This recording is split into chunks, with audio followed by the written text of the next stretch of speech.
Hi everybody, just wanted to do a quick video about the new server settings that have come to DayZ community servers for console with update 1.20. Many thanks to Lemons for showing me this. And if you scroll all the way down on your settings page, all the way down to the bottom, we've got these new performance settings that we can change, and they kind of relate to the way the game deals with loot spawning and despawning as a player moves around the map, with the idea that you could change some of these settings to increase the performance of your server. Just remember that these are the default settings you're seeing here, and results will vary on the different types of performance you get.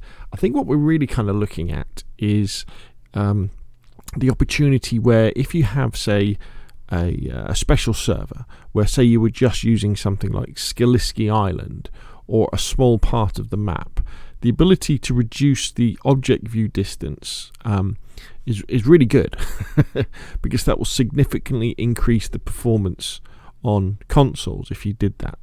How that would look when you're walking around anyway on the server normally, again, I guess we're going to have to do some testing and see.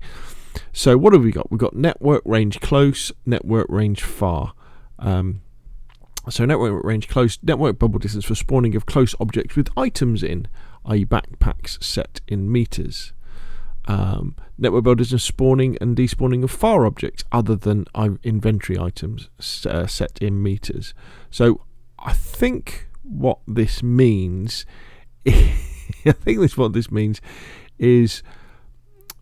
items won't spawn in until you get to 1,000 until you're closer than 1,000 meters, but they won't spawn in if you're closer than 20 meters to where they are.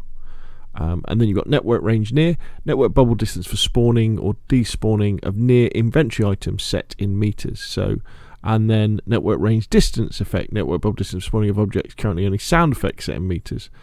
Okay. Okay, so again, I think this is an ordinary item. You've got to be within you've got to be, as you're wandering around, as you get to 150 meters away, things won't spawn in.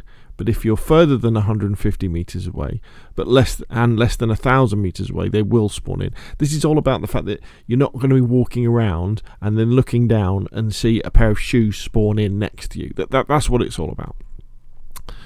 And then network range distance effect is to do with sound effects. So sound effects are 4 kilometers away, so 4,000 meters. Default visibility, highest terrain render distance on server.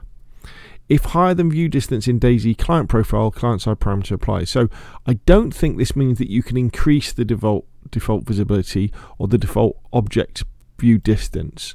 I don't think it means you can do that, because the problem is on console we can't change that in our DayZ. You know, in DayZ on console you can't go in and change the graphical setting, can you? You can't go in and put in I want to be able to see far. And so it's saying that you probably won't be able to do that, but what you could do is you could do it so on the server people didn't see as far. I guess you could make like a foggy server, couldn't you? It might make for some very interesting special effects if you have a very short visibility and view distance for objects. But anyway, they've gone in, it's very interesting. I think we're going to have to do some testing, see what we can come up with. And it's just great that these things are added in, because the more control we have, the better. So come on then. All we need next, Bohemia Interactive and Nitrado, is, you know, we need to be able to change custom spawn loot, don't we? That's what we really want when new players spawn in. Anyway, that's enough from me. What do you think? Put your questions and comments down below, and I'll see you again soon.